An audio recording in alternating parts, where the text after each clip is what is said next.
Share market को आज भी लोग एक जुए की तरह देखते हैं क्योंकि वो ये मानते हैं कि इसमें रिस्क बहुत ज़्यादा होता है। वैसे ये बात काफ़ी हद तक ठीक भी है, पर रिस्क तो एक बाइक चलाने में भी होता है। लेकिन फिर भी हम अपनी बाइक को हज़ारों ट्रैफिक के बीच में भी बहुत आसानी से चला पाते हैं क्योंकि बाइक को हम चलाना सीख लेते हैं। बिना सीखे अगर आप बाइक को लेकर रोड पर निकल गए तो 100% चांसेस हैं कि एक्सीडेंट ही होगा। ठीक इसी तरह हर वो काम जिसकी आपको ज़रा भी नॉलेज नहीं है उसमें हमेशा ही आपके लिए रिस्क बना रहेगा। और यही सेम केस शेयर मार्केट का भी है। बिना इसके बारे में जाने अगर आप बहुत सारा पैसा अपना यहाँ पर इन्वेस्ट कर देते हैं तो 90% चांसेस हैं कि आपका पैसा वहाँ पर ज़रूर डूबेगा। शेयर मार्केट एक्चुअल में होती क्या है, ये किस तरह काम करती है और हम अपना पैसा यहाँ पर कैसे इन्वेस्ट कर सकते हैं। तो देखिए, शेयर मार्केट, इक्विटी मार्केट या फिर स्टॉक मार्केट, इन तीनों का ही सेम मतलब होता है। यहाँ पर आप किसी भी कंपनी के शेयर्स खरीद या फिर बेच सकते हैं। जैसे कि मान लीजिए मेरी एक लैपटॉप की कंपनी है। अब इस कंपनी को मैं एक बहुत ही बड़े लेवल पर ले जाना चाहता हूँ ताकि मेरी ये कंपनी और ज़्यादा ग्रो हो सके। अब इसके लिए मुझे पैसा चाहिए, तो मैं क्या करता हूँ, IPO यानी कि इनिशियल पब्लिक ऑफर के थ्रू अपनी कंपनी के शेयर्स निकाल देता हूँ। मतलब मैं लोगों से ये कहता हूँ कि जितना पैसा आप मेरी कंपनी में इन्वेस्ट करेंगे उतना ही % आप मेरी कंपनी के मालिक बन जाएंगे।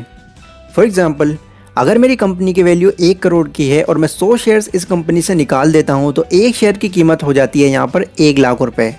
अब अगर मेरी कंपनी से कोई 5 शेयर्स भी खरीद लेता है तो वो 5% मेरी कंपनी का हिस्सेदार बन जाएगा, जिसको शेयर मार्केट की लैंग्वेज में शेयर होल्डर कहा जाता है।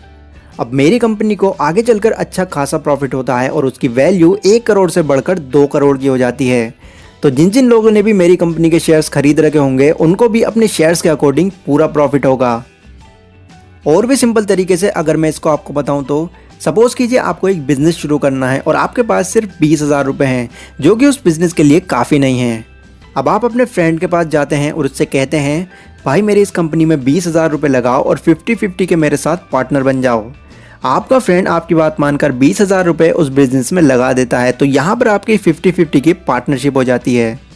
अब अगर आपका बिज़नेस चल पड़ता है तो इसमें प्रॉफिट दोनों का होगा, और अगर बिज़नेस ठप पड़ जाता है तो नुकसान भी दोनों का ही होगा। ठीक यही चीज़ एक बहुत ही बड़े लेवल पर की जाती है जिसको कहा जाता है शेयर मार्केट।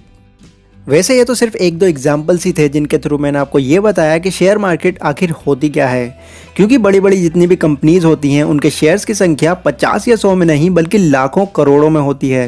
जैसे कि रिलायंस के केस में अगर हम देखें तो यहाँ पर टोटल शेयर्स की संख्या अप्रॉक्सीमेटली 310 करोड़ है और इसमें हर एक शेयर की कीमत 20 अप्रैल 2021 के अकॉर्डिंग 1905 रुपये है।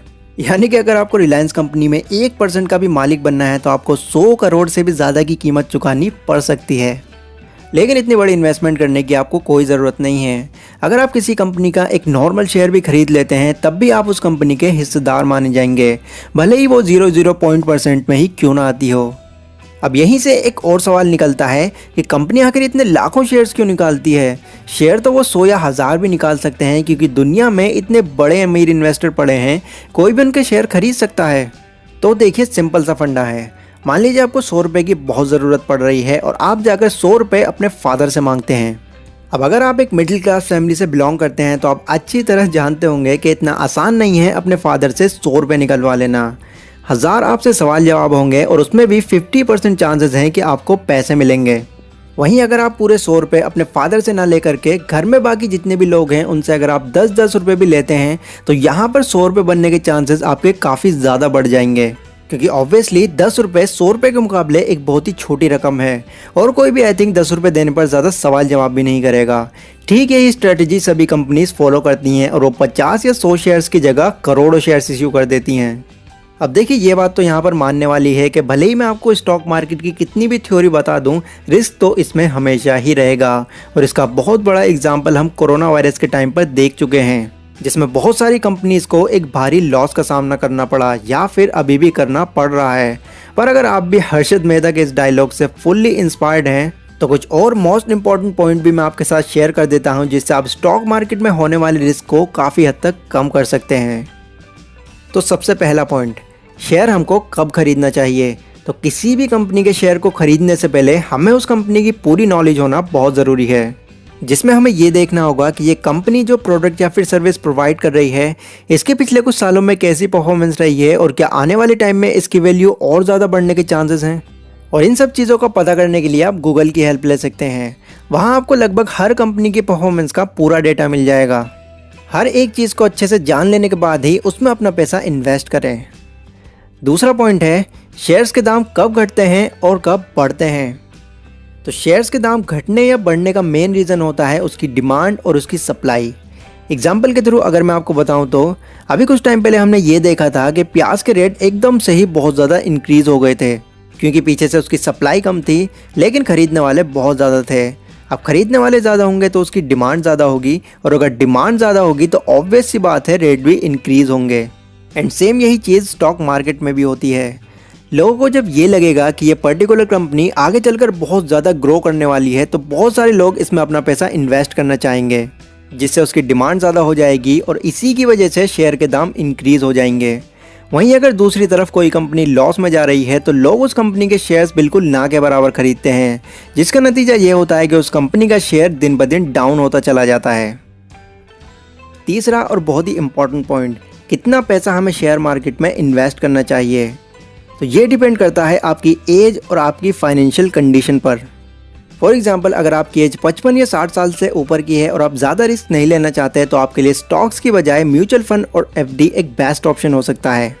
लेकिन अगर आप यंग हैं और आपकी एज 20 साल से ऊपर की है तो आपको स्टॉक मार्केट में अपना पैसा ज़रूर इन्वेस्ट करना चाहिए।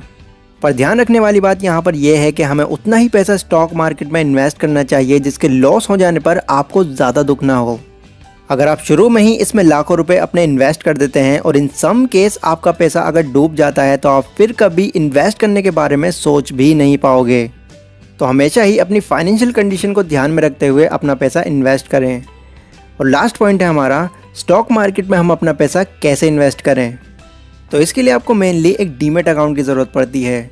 डीमेट अकाउंट का मतलब आप कुछ यूँ समझ सकते हैं, जिस तरह आपके बैंक में आपके पैसे रखे हुए होते हैं उसी तरह आपके डीमेट अकाउंट में आपके शेयर्स रखे जाते हैं।